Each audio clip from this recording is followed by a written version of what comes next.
Hello again. I'm Chris Lee, joined by Blake Lovell and Max Barr as we do our first post-Thanksgiving basketball power rankings in the Southeastern Conference. Those are presented by BetOnline. The last of the major pro sports leagues is off and rolling. College basketball is here as well. BetOnline remains your top spot for all your live betting action and contests. NFL, college football, UFC, NHL, all in full swing. BetOnline is your number one source for wagering news, odds, trends, and predictions. All the hoops betting action, along with every sport available at your fingertips, both desktop and mobile, access at any time. Head to BetOnline today. Remember to use our promo code BELIEVE, that's BLEAV, for your 50% welcome bonus on your first deposit. BetOnline, where the game starts.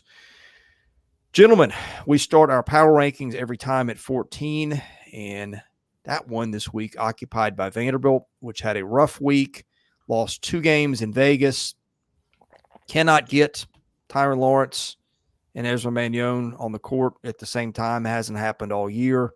And now the ugly Lee Dort suspension, who Vanderbilt was counting on as a key part of its depth. The Commodores 3-3 with 2 losses in Vegas and a bad loss to Presbyterian, and potential to rise, but here they sit at 14 this morning. Yeah, I mean, I don't know where else you put them. I mean, it's, again, they've got the Presbyterian loss, and I know we haven't seen their full team yet at full strength, but this is a power ranking, and these are our staff composite rankings, and let's call it what it is. Everybody on our staff had Vanderbilt at 14. So maybe, unfair if we'd seen the full team, but we haven't yet. So we got to go on what we've seen, and what we've seen, like you said, is a 3-3 team that, has struggled to win a couple games or even maybe all their games, and, has a bad loss on the resume and a couple losses here recently. So this is where they are. Yeah, I watched that full game against NC State, and Lubin looked good against DJ Burns. Mm-hmm. I called DJ Burns the Vince Wilfork of the ACC. He is a monster, and Lubin looks pretty good. It's just hard to really take much of a conclusion away from this team until you see Lawrence and Mannion together. So until then, we kind of just got to go based on the results. Okay, I don't have the final power rankings in front of me that we settled on as a group, but I think I know who's 13.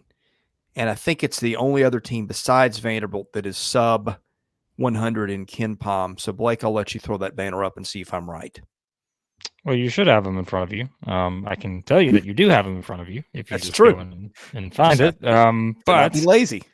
It is Ole Miss. They are at 13, which, look, Ole Miss was last a week ago in our power rankings. Let me just tell you, folks, by the way, too, I'm looking at our internet up here in the thing. We're all having internet issues this morning. This is the Monday return from the holiday week. Everybody's on the internet around the world here, and it's clearly impacting all of our internet. So we're going to try to power through this, but this may not be our best from a video quality standpoint. Ole Miss is 5-0.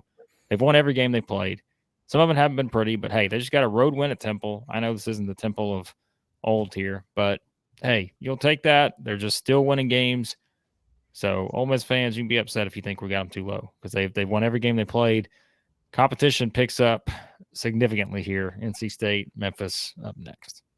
All right, now that I've taken my scolding, I have opened the appropriate tab, and I see that Georgia's a number 12 team. Well, hold on a second, Chris. What? Hold on. Oh. Our resident Ole Miss expert, you didn't give him a chance to weigh in on the Rebels. Monday's just rough, guys. Ole Miss Max had Ole Miss at 1 this week from what I can remember. Maybe I'm wrong about that. Yeah. Undefeated, the Ole Miss Rebels. Come on. Hey, what can you say other than Alan Flanagan looks like a first or second teamer? I mean, that guy looks good. Other than that, there's not too much good to say. Yeah, the team keeps winning games, but I think we're going to be having a different conversation about this team next week after they play NC State and Vince Wilfork, and then Memphis on the weekend. So biggest week of the year coming up here for the Rebs. Georgia at 12. Blake, I'll let you start. I don't have a lot on Georgia that I haven't already said. I mean, they're 3-3. They beat Winthrop. That'll do. But yeah, they go to. I think it's interesting because they go to Florida State on Wednesday, and we saw Florida against Florida State. But yeah, I think this will be an interesting one for Georgia, just based on we've seen them beat Wake Forest, seen them struggle in a couple other games, but really, they like I said, they played a tougher schedule at this point. I mean, they played Oregon, Wake Forest, Miami, Providence. I don't think Winthrop's a bad team, but yeah. So interesting game on Wednesday against Florida State on the road. Missouri at They went 11. into that Winthrop game 85th in Ken Palm, came out 82nd. Not bad. Yeah. Sorry, slight delay here. Missouri at 11. Freezing up? No, we're good. Blake, I'll let you take this one. There we go. I mean, yeah, I apologize to the Missouri fans that they're at 11, but listen, we're, I don't know. It's there's a lot to be determined with this team. Let's just call it what it is. I mean, where would they be had they not lost the game to Jackson State? You'd have been disappointed by the Memphis game, but just losing that game to Jackson State, I mean, it's just, yeah. I mean, they won 78-70 against Loyola on Saturday. That was kind of an afterthought, I know, with a lot of football games, but just kind of seeing how that game played out a little bit. I mean, you can still see some things with this team, but it's going to take a bit to come together. And again, they're still playing a lot of guys that are still playing minutes of, different minutes. Like it changes a lot. And so they're still trying to figure some things out, of course. But yeah, I mean, I think this team kind of is what it is right now, but long way to go and figure out exactly what that rotation is going to look like a month from now. And they got to figure it out quick because they got a tough one coming up here on Tuesday against a good Pitt team. So it's going to be a quick turnaround. Number 10, LSU. And we had an argument for LSU at last a couple of weeks ago. But this team, since losing to Nicholls State and Dayton, has played decidedly better, beating a pair of top 100 Ken Palm teams in North Texas and Wake Forest. There's some talent here. And so LSU ascends this week to number 10, which I'm pretty sure is higher than we had the Tigers last week, Blake. Pretty close, I think. I don't remember exactly where we had them, but yeah, they were in this range. I know they weren't above 10 because that's pretty much stayed the same with those teams in the top 9. But they play at Syracuse on Tuesday, and I think that's an interesting game for this team because the first true road game, like you said, we saw them win a couple of neutral court games against North Texas and Wake Forest. Again, I don't think are bad teams at all. Yeah, like, again, where would we have them if they had not lost the Nicholls game, right? I think you'd be looking at this thing a little bit differently, but that's just how it works when you have some teams just drop games they shouldn't. And, can you find that consistency? They've done it with 3 straight wins. Syracuse, obviously struggled against Tennessee and Gonzaga, in the Maui Invitational. But this is an interesting game for LSU because if you want to kind of believe in LSU pushing enough to at least, be competitive with that top tier of the SEC. Not saying they're going to finish there, but if they win a game like this, I know it's not the Syracuse or the Boeheim days and all that, but yeah, I think that'd be a very good win for this LSU team that, again, like many others, is still trying to figure some things out, but they got a little momentum now. Hey, that Syracuse team, they attack. Mintz and Starling, they're not going to quit the whole game. They're going to keep coming. They're down 20, they'll attack the whole game. That's going to be a tough one. To come out, go up to upstate New York and get a win against a new Syracuse team that's got some new life. It's going to be a big game. Number 9, the South Carolina Gamecocks, sort of by default, because the way South Carolina's played, you can't really put them below any of the 5 teams we just went through. And you can't really put them above any of the teams ahead of them yet, although there's one team in particular that played so poorly, you could argue it, but I think expectations have to factor in here. Hey, look, hats off to Lamont Paris, 2 top 100 Ken Palm wins over Virginia Tech and Grand Canyon so far, and the Gamecocks stay unbeaten as they check in at 9. Listen, South Carolina's figured it out. The best way to not drop in our power rankings is to not play a game. Because they didn't play a game last week since the last time we did these. So they remain unbeaten. So we can't drop them because they're still undefeated. I don't know if that'll apply for every team this season, but they've done it. But now is where, again, you have some of those interesting games. I talked about it a couple weeks ago. Notre Dame at home. They get George Washington at home. They go to Clemson, which a really good Clemson team from what I've seen so far. And play the toughest schedule, but I think that's a team with, again, momentum. So, yeah, I think South Carolina sitting in a good spot here, and there is room for moving up, especially I think, they keep this going. I told you, don't look now. And I know they've had this little bit of a break. We always talk about teams that take 9 days off or whatever it's going to be by the time they play Notre Dame on Tuesday. Got to have that lull a little bit. Maybe hard to get back into a rhythm, but if they do, this non-conference schedule sets up nicely for them to come out of this thing with a really good record entering SEC play in January. Quietly, one of the best shooting teams in the country right now. Shooting 39.4% from three. Top 20 in the country in three-point range. So, hey, Lamont Paris has got his guys playing the way he wants. Could string together a few wins here, too. I mean, Notre Dame, George Washington, Clemson. Notre Dame and Clemson look like the two hardest remaining non-con games. They get through those. We might be looking at a pretty good team here entering conference play. Number 8, Blake. Have we checked in on the must bus the last couple of days? Because, my goodness, the last 2 weeks for Arkansas have not been what anybody would have predicted. Well, luckily for Arkansas basketball fans, football is kind of been a conversation starter for multiple reasons. But, yeah, look, they've lost 3 of 4 here, and it's not great because they didn't look great in the Stanford game. They didn't look great in the Old Dominion game. Really, their last 5 games, there have been things you can easily point out and say that's going to be what holds Arkansas back a little bit. The 3-point shooting has kind of fell back down to earth a little bit. The perimeter defense is not good. The rebounding has been an issue. Some of the turnovers have been an issue.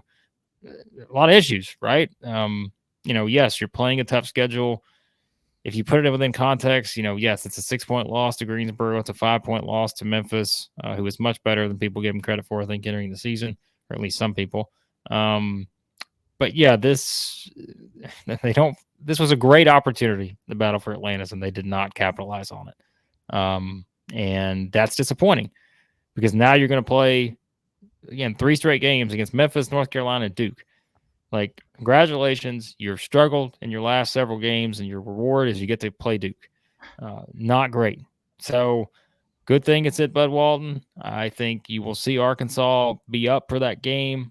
The atmosphere will obviously play into it, and it's a long season. They're 4-3. I'm not going to hit the panic button just yet because I've said this before. How many times do we have to see this play out, right?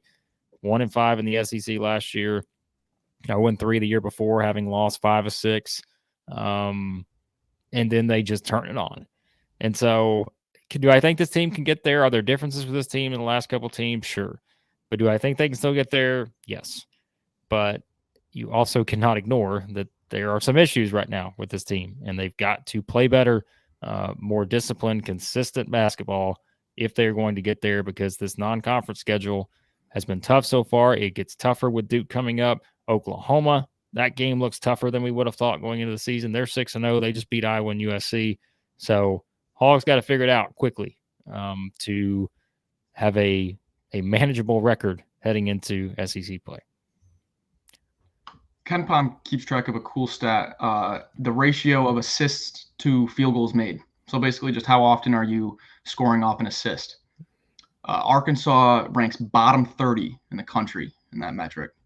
They do not pass the ball. I mean, you watch this offense, it's just one-on-one, mid-range pull-up, one-on-one contested shot. I mean, there's just no ball movement. The offense is so stagnant, and the stats reflect that. So, I mean, if you're not going to move the ball against Duke and Oklahoma, you're not winning those games. So, in my opinion, the offense has got to get more fluid. I mean, this is a top 50 defense. Offense has got to move the rock.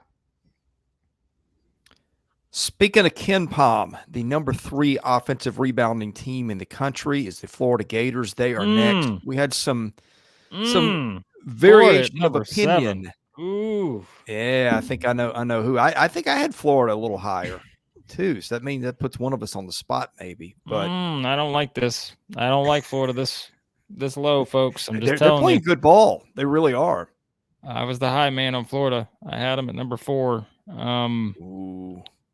But we had a lot of these teams like this that were tied, and you had to Yeah. give the nod based on tiebreakers and those kind of things. So technically, if Florida fans want to get upset, they can get upset at the tiebreaker rules, because it's not as though we all had Florida ranked 7th.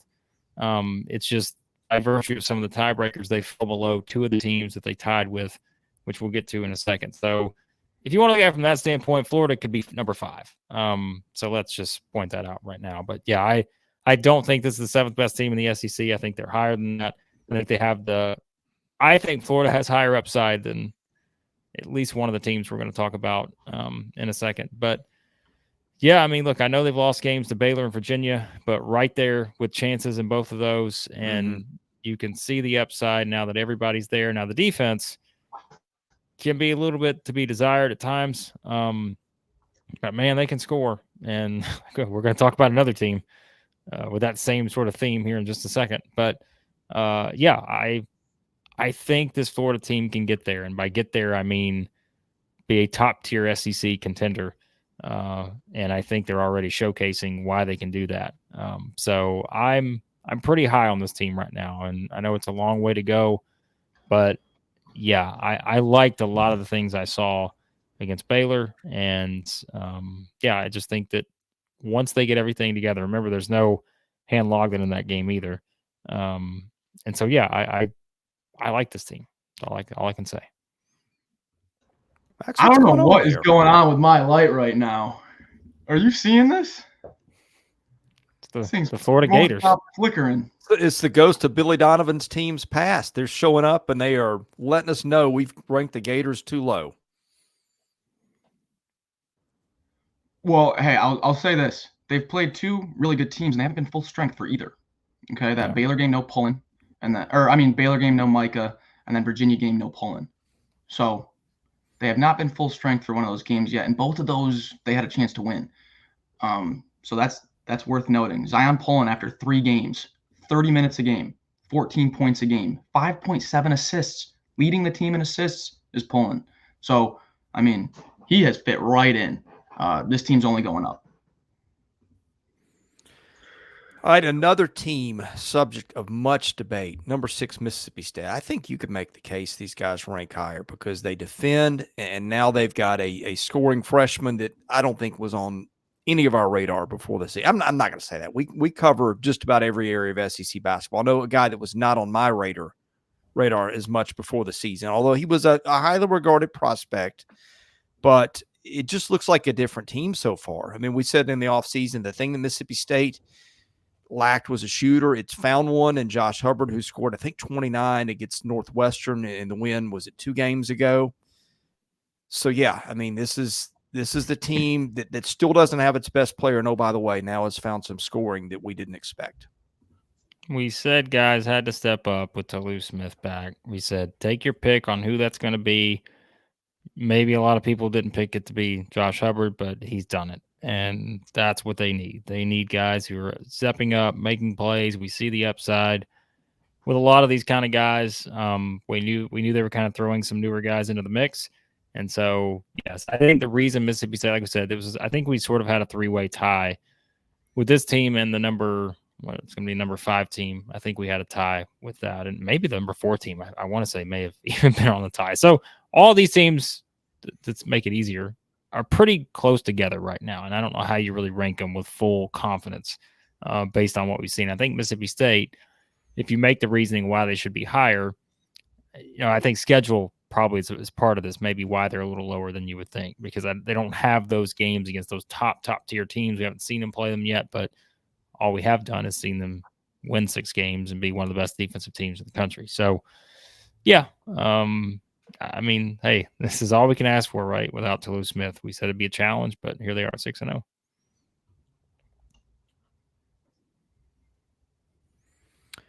All right, this one's going to be polarizing. Number 5, Alabama. On one hand, there is that offense, which is number 1 in Ken Pom, 122.6 points per 100 possessions. And Blake, there's that defense. Well, I was the person that said last week I was all in on Alabama. Chris was trying to give me some just nonsensical argument about why he wasn't buying that, a team goes out and just destroys teams and all this other stuff. But we won't revisit that. You can find that on YouTube, folks. Southeastern 14. Yeah, I mean, I told Max we do our pick'em contest, and I was like, Max, all in on the Crimson Tide here, minus whatever it was, 6.5, 7.5 against Ohio State. Well, that didn't work out too well. Here's the deal, right? And we've laughed about this in the past, whether it's Missouri or teams like that. Alabama can score points, but they're going to give up some points. Like that's just that's all there is to it. 92 to Ohio State, 91 to Oregon. Good news, I scored 99 against Oregon. I only scored 81 against Ohio State. But the scoring is there, and in many scenarios, they're going to be able to outscore teams. But the defense is going to put them in a position. And I mean, I have to say it, Max. Like we pretty much had Alabama pegged exactly where they are to this. Like we said, this was going to be the team. We need to see rotations. We need to see minutes. Who's going to play this? How many? All that. But we said this was going to be Alabama. They're going to be a team that can score, an elite scoring team, but you have to have questions about defensively what they're going to do at times. That is what they've been through 6 games. Yes, we saw them give up 46 to South Alabama. Tremendous performance.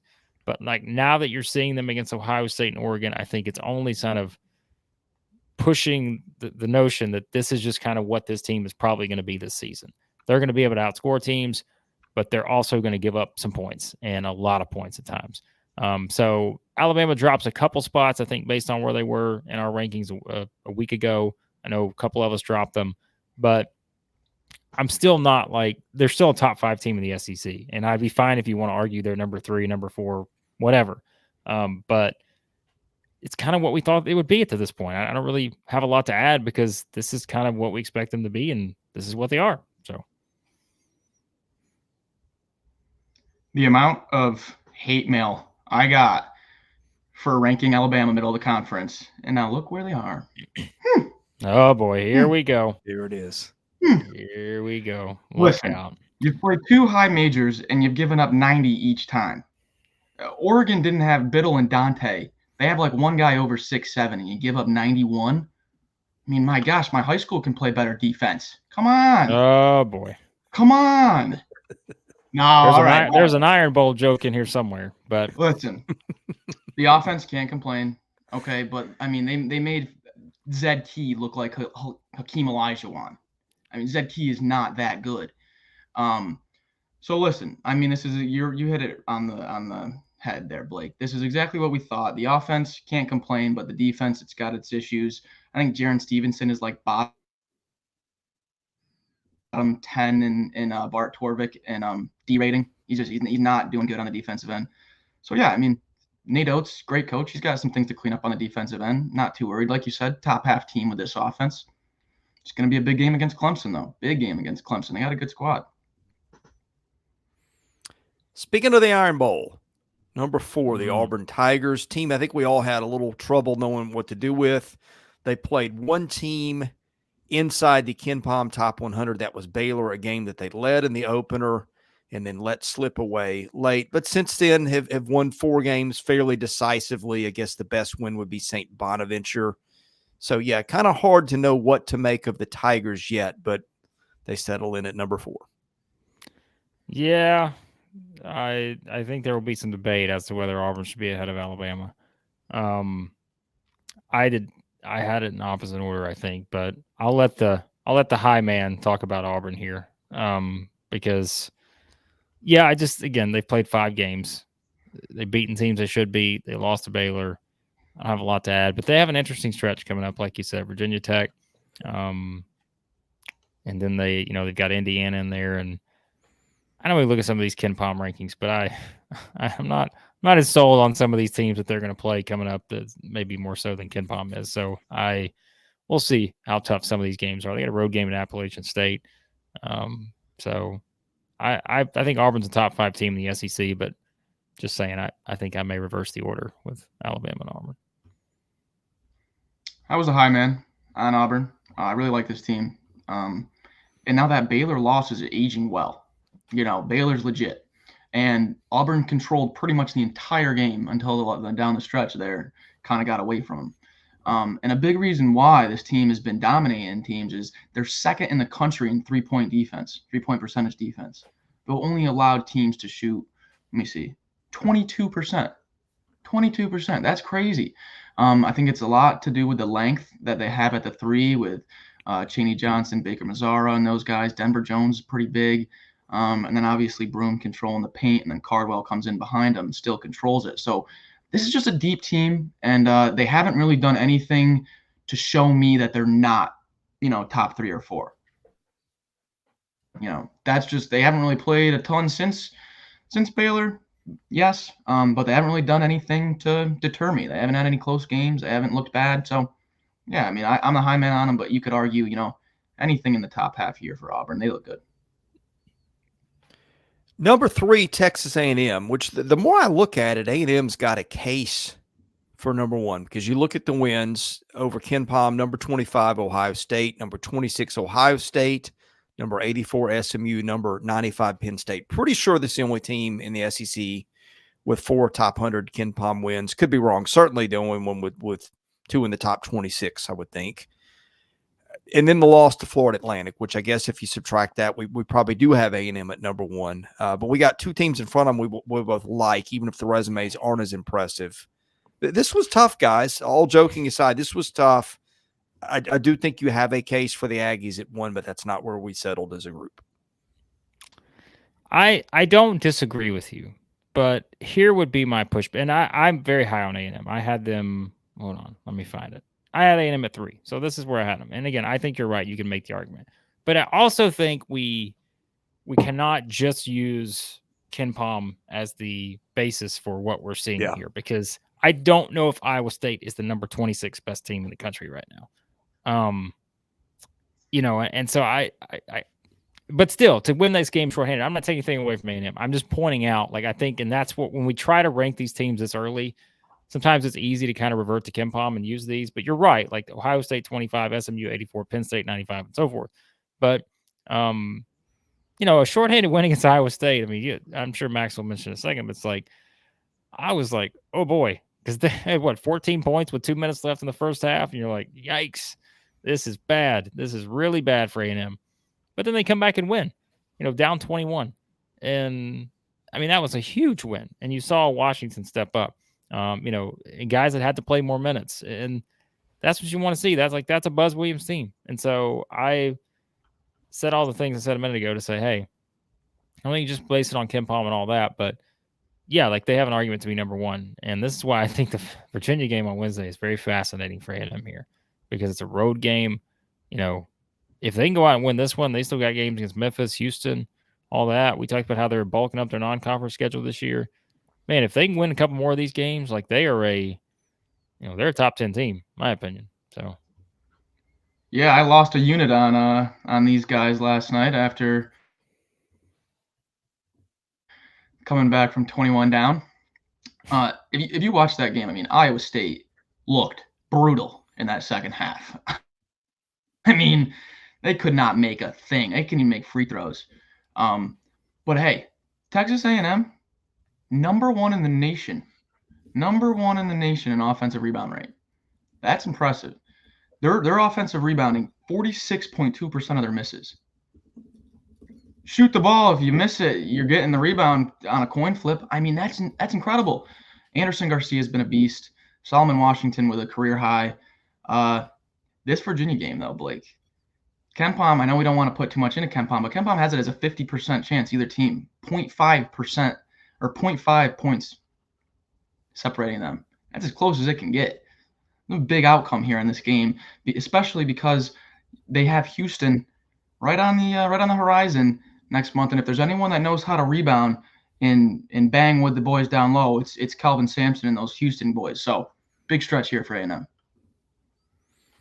All right, if you like offense part 2, your Kentucky Wildcats, which, by the way, circle this date, February the 6th. That's when Kentucky and Alabama play. And boy, do these 2 teams score points. We talked about Alabama. Kentucky just gets 118 against Marshall on Friday in a big win at home. It had already gone over 100 against Stonehill a couple weeks before that. Kentucky scored at least 80 points in every game so far. look, you could argue based on computer rankings, whatever, the fact that Kentucky doesn't really have any impressive wins, that Kentucky could rank lower. But guess what? We all watch basketball. We love the talent these guys have. They're a little immature at times. It showed up in the Kansas game, which I thought they were going to win going away for a minute. But that's where we settle on Kentucky is the Cats at number 2, and cannot wait to see how they stack up with some of the better teams in the league. I think they will stack up very well. I think you could make the argument Kentucky should be number 1. I think there's certainly a case for that. But again, I think it's also, look, folks, I know people get riled up about power rankings. I understand, but how do you possibly rank these teams 6 games into the season? Like, it's just, we've got to, we do this for fun. We do this just, to try to also talk our way through some of these teams, but please don't look at this as like, this, I don't know, because teams play different schedules, right? And it's like, do we take the Kentucky that scored 118 against Marshall and just go all in on that, or Stonehill, part of the Kansas game until they got beat? Or do we take the Kentucky team that needed overtime to beat St. Joe's, who lost to Texas A&M Commerce 3 days before that? You just don't know, right? And so, yeah, I really like this Kentucky team. And again, I think they're also another team that has a case for number 1.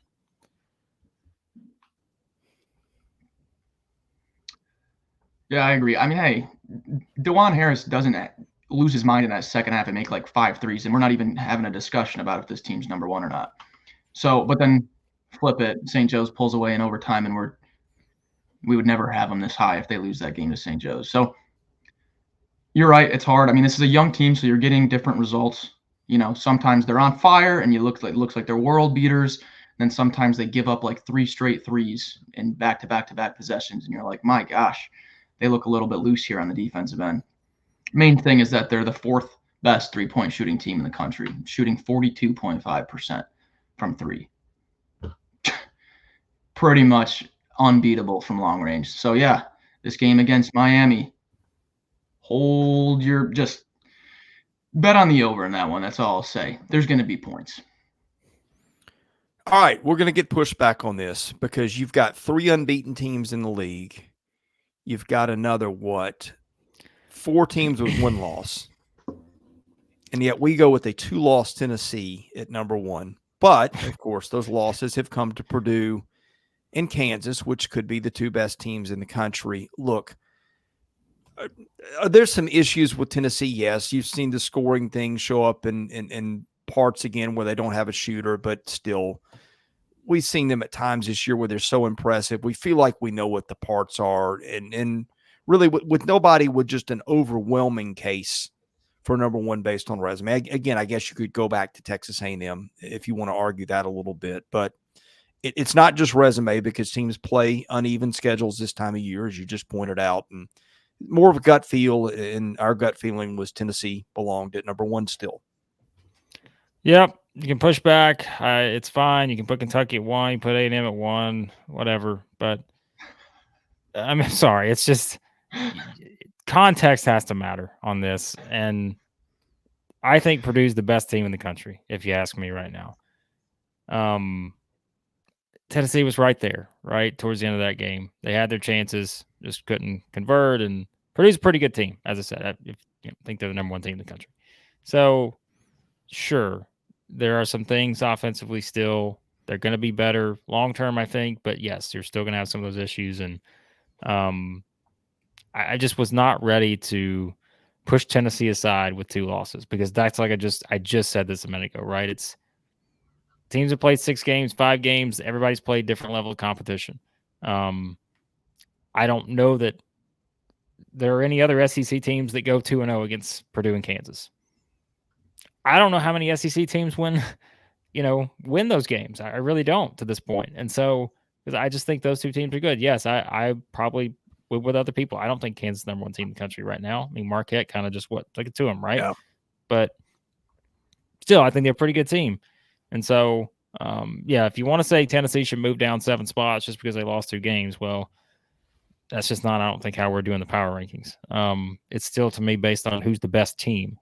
And I think overall, I would probably still give Tennessee the nod, even though they lost 2 games. So, how many teams in the country can play a back-to-back against Purdue and Kansas and then maintain the number 1 overall defense? yeah. It's back-to-back Probably only days, Tennessee. right? I mean, think like you're playing it back-to-back days within how many hours? I mean, they played so I think With you have to injuries. put that in context too. So, yeah. Awaka was going through an ankle. No DeLeon. Connect looked out of sorts. One thing I will say about Tennessee, though, here, I know I might get some pushback on this, but the numbers don't lie. Zakai Ziegler is dead last in the SEC out of every player in plus-minus. He has been the worst. O rating, also dead last offensive rating.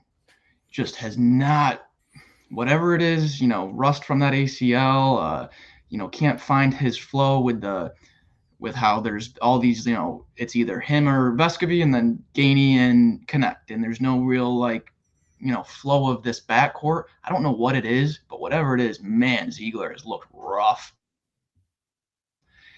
I mean, dead last, plus-minus, dead last O rating. Give that a little bit better, just a little bit, they probably beat Purdue and Kansas. That's funny you mention that because I had put Tennessee number 2 preseason based on the uncertainty with Ziegler. Watched him play the Tennessee Tech game, looked fine to me. Maybe I was just playing Tennessee Tech because the numbers that you point out are pretty alarming. He has not scored double digits in a game yet. In fact, he has scored 5 or fewer points, including 0 against Kansas. I'm not saying this to bag on Zakai Ziegler. He seems like a terrific kid. Right. Great story. Admire his perseverance, but he is a key part of what they do, and those things are concerning. Now, they have other parts that can do other things. They've got Jordan Gainey. They've got Dalton Connect, as you mentioned, but he was the heart and soul of that team last year, I thought. And you guys probably agree. And just to me, it's a different heartbeat without Zakai Ziegler playing at a Zakai Ziegler level that we are accustomed to seeing. I agree. All right, I guess we are done with power rankings for today. Of course, we do these for football too. We will have you covered when big games wrap up in football and basketball. Best way to get those, hit that subscribe button, hit the like button, tell a friend. That helps us out. God bless you guys. Have a great day, and thank you for watching Southeastern 14, presented by BetOnline.